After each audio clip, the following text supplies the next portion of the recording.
Sementara mereka orang-orang imigran dengan seenaknya menginjak-injak orang kita, kamu diam saja, gak malu, gak punya harga diri.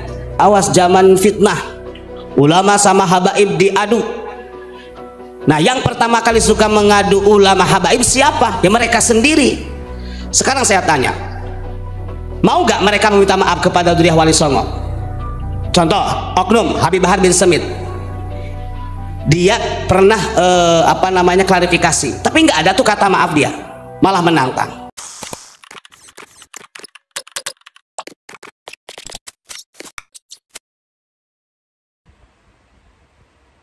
Ustaz Mahfud tadi kan sempat ada yang komentar begini, kalau ceramah itu jangan provokatif gitu kan. Nah, saya tanya, berapa banyak oknum-oknum yang Anda cintai, yang Anda anggap sebagai dzurriyyah Nabi, buka saja medianya, yang justru bukan hanya provokasi, sudah terang-terangan menghina ulama-ulama Nusantara, dibabi-babikan, dianjing-anjingkan, bahkan diceleng-celengkan gitu kan. Makanya kenapa kita berikan ketegasan, kalau memang sikap kita benar-benar menjaga marwah, ya jaga semuanya.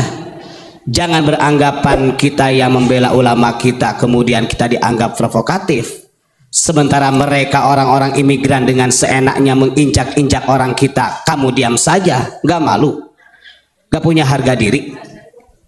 Nah, ini yang harus benar-benar cerdas.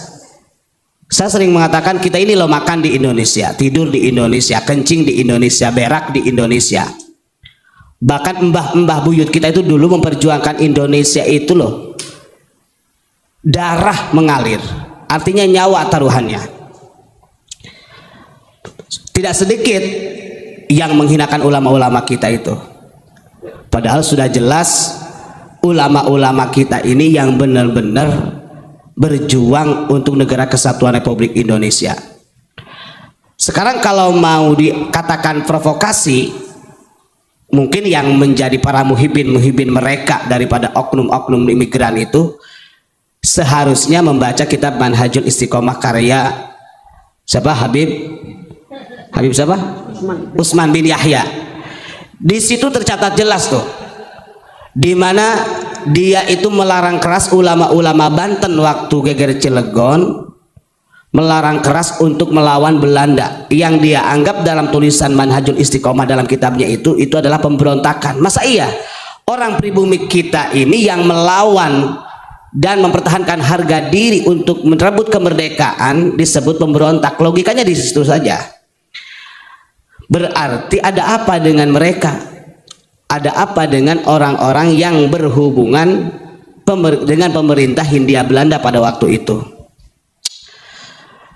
Dan saya juga sering menyampaikan, ya ini penegasan saja, kemarin kita sampaikan juga tuh di Majelis Al-Mangli di daerah Purbalingga.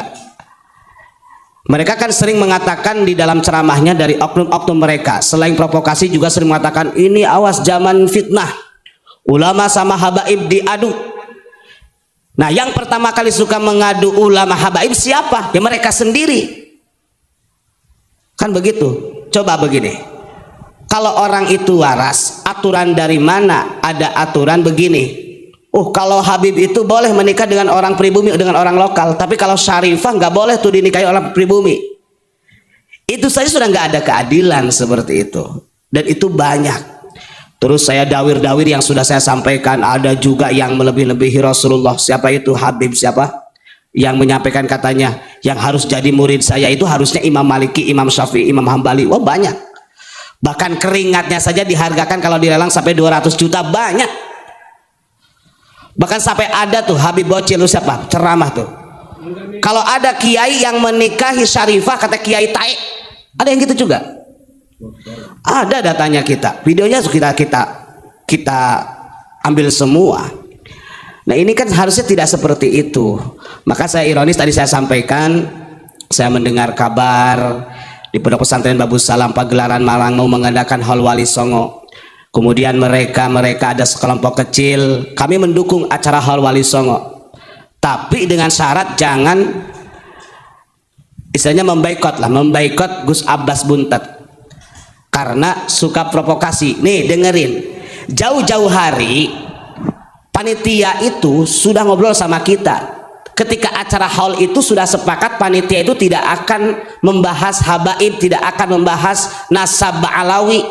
Itu sudah disampaikan kepada kita. Artinya hanya membahas tentang sejarah Wali Songo. Nah ini digarahi oleh orang-orang yang mengatasnamakan asosiasi daripada Muslim untuk menggagalkan daripada Gus Abbas. Gus Abbas gak akan mundur dalam hal ini karena merasa ditantang akhirnya beliau itu. Terus kemudian yang ingin saya sampaikan, saya berulang-ulang ini biar menjadi pembelajaran. Fitnah di akhir zaman itu kan ada 4. Ini saya ulang-ulang, ada fitnah yang namanya kemarin disampaikan oleh kita itu fitnah akhlas, ada fitnah sarro, ada fitnah duhaima sampai fitnah dajjal. Kemarin yang fitnah yang ketiga, fitnah yang kedua, fitnah sarro ini kita sudah, dan itu betul disampaikan kanjeng Nabi, dakhanuha min tahti qadami rajulin min ahli baiti yaz'umu annahu minni falaysa minni. Fitnah ini tersebar luasnya dari mana sumbernya? Ya dari mereka-mereka yaz'umu annahu minni, kata Nabi. Mereka-mereka yang selalu mengatasnamakan sebagai dzurriyyahku, falaysa minni, padahal bukan. Itu kata Nabi, fa innama auliyai al muttaqun, karena keluargaku yang aku kasih itu adalah orang-orang yang bertakwa.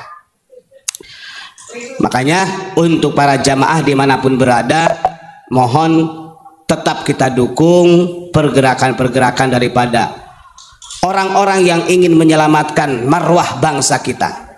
Kan nggak disadari dengan adanya seperti itu, mereka ini tidak ada asbah wan nadzair. Saya sampaikan, kalau adu-adu provokatif, kalau pengen adil, semuanya setiap orang yang berprovokasi atau menghinakan, gak usah ulama saja, termasuk habaib, boikot. Bila perlu PBNU turun. Saya yakin dari pusat PBNU itu juga mengetahui, oh ini oknum Habib yang suka provokasi, ini oknum Habib yang suka merendahkan ulama Nusantara. Pertanyaannya, kenapa orang-orang PBNU kok diam? Dari PCNU diam, dari PWNU diam.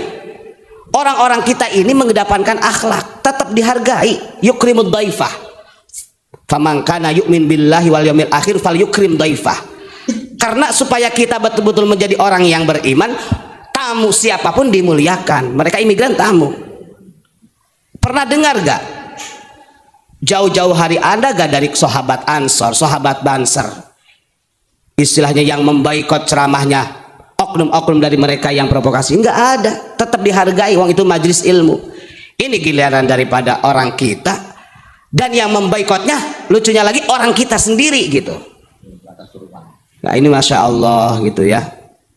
Jangan sampailah kalau mau belak-belakan itu, sebenarnya yang benci itu siapa? Kita itu nggak ada kebencian kepada mereka, nggak ada dalam batin kita itu benci atau iri dengki. Kan ada juga yang komen begini, wah ini mah katanya orang-orang pribumi kalah saing dengan orang-orang imigran, jamaahnya banyak, solawatannya rame di mana-mana. Nggak ada tuh. Dari dulu kalau PBNU itu mau, andai kata istilahnya mengkesampingkan mereka, ditutup tuh majelis-majelis itu. Tapi kan nggak begitu, itu bukan sikapnya orang Muslim. Begitu Kanjeng Nabi itu mengajarkan. Kanjeng Nabi itu sampai ke Madinah itu jangan sesama Muslim, orang-orang non Muslim saja masih dilindungi oleh Kanjeng Nabi Muhammad Shallallahu Alaihi Wasallam. Kan begitu. Ayolah. Mulai sadar, pikirannya dibuka. Kita ini loh, siapa sih yang harus dibela sama kita itu? Jangan sampai kita membela orang-orang luar, kemudian ulama-ulama yang ada di kita kalian hianati, kita hianati. Atau kalau begitu kita sudah zalim dengan para pejuang terdahulu. Wong di dalam buku sejarah itu, dalam perjuangan, gak ada satupun dari kelompok mereka itu. Makanya coba dilihat jasa para pahlawan. Cuman karena di sini ada strategi ingin merubah sejarah kebangsaan. Ya bukti beginilah. Giliran yang istilahnya Al-Aidid, kita punya kawan, udah almarhum ya, ngapunten, ini cerita saya. Namanya Habib Jalal Al-Aidid. Habib Jalal Al-Aidid ini dia adalah editornya dulu di dunia perfilman. Yang punya itu siapa? Rano Karno. Ngapunten, Kita ngobrol, ini beliau almarhum, kita bicarakan, mudah-mudahan beliau diterima iman Islamnya. Beliau sangat ta'zim sama Abah. Marganya Aidit. Marganya Aidit, saya ulangi lagi. Nah, ketika mereka menggembar-gembar, awas PKI sudah merongrong kita, PKI mau menghancurkan umat muslim, PKI mau memecah belah umat Islam. Yang menjadi gembong PKI itu siapa? Usut punya usut, cerita dari saksi hidup. Oh, ternyata El Aidit juga marga daripada Ba'alawi, tapi yang ditolak. Nah, ini kan logikanya kemana gitu loh. Secara ilmu bahasa, secara urgen, kalau orang itu mengulang-ulang bahasa tersebut, berarti dia pelaku. Gak pernah tuh orang-orang kita itu yang menggebar-gebarkan PKI di majelis pengajian, awas hati-hati PKI. Bahkan ulama kita disebut PKI kok oleh mereka. Banyak ulama kita yang dikatakan PKI. Sementara gembongnya PKI itu siapa? Aidit.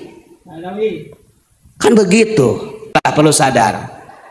Jangan karena istilahnya apa ya, kalau saya katakan taklid ya, taklid butanya itu. Makanya kalau mencintai sesuatu itu jangan berlebihan. Yang akibatnya seperti itu. Sekarang itu sudah banyak. Data-data sudah banyak. Kita nggak ada urusan mau Ba'alawi itu nyampe kepada Rasulullah, mau tidak, nggak ada urusan. Tapi doktrin mereka yang disampaikan mereka lebih provokasi daripada Gus Abbas. Sekarang masalah tesis keiman. Harusnya kalau gentle dari RA yang melawan, bukan ulama kita yang melawan. Akhirnya kan ulama-ulama kita tuh, Masya Allah. Ayolah sekarang mah di 2024 ini coba gerak. Bangkit ulama-ulama kita, jangan mau diperbudak dengan mereka lah. Yang sudah memperjuangkan sampai merdeka kita bisa ngerokok enak, bisa makan enak, bisa shopping kemana-mana, bisa belanja kemana-mana. Itulah ulama kita, founding father kita. Dan gak ada satupun, walaupun yang sekarang-sekarang ada yang sengaja ingin merubah. Ini yang menentukan 17 Agustus itu Habib Anu. Ini yang merancang Pancasila, merumuskan adalah Habib Anu. Bohong itu. Gimana loh? Wah, waktu Sumpah Pemuda aja kemana mereka? Sumpah Pemuda itu gak ada di kelompok mereka. Padahal itu ikrar bahasanya. Ibarat kalau Baiat Aqobah itu zaman Rasul, ikrar. Para pemuda-pemudi bangsa Indonesia ikrar untuk membela NKRI. Gak ada, catat, lihat buku sejarahnya. Gak ada di kelompok mereka tuh. Padahal itu di tahun yang sama, di tahun 1928. Yang harusnya mendukung Sumpah Pemuda itu justru mereka mendirikan Rabithah Alawiyah yang didukung oleh pemerintahan Hindia Belanda. Duh, Masya Allah, kadang-kadang kita sedih. Ini Mak, ada kiai kita yang dijelek-jelekin, dianjing celeng gitulah. Harusnya, nah ini makanya kita juga sekarang sedih. Mudah-mudahan lah dari PBNU memberikan sikap yang tegas. Oh, itu kan Kiai Bah Maimun Zubair itu kan sangat menghormati. Wah, kamu nggak membaca kalimatnya. Saya sudah membaca full tuh videonya Bah Maimun. Beliau yang dikatakan dzurriyyah Nabi, beliau itu, makanya beliau kenapa senang dengan sholawat sa'adu nafid dunia. Itu kalau secara mafhum mukhalafah, goblok orang-orang yang sekarang itu tertipu. Cek lagi lah.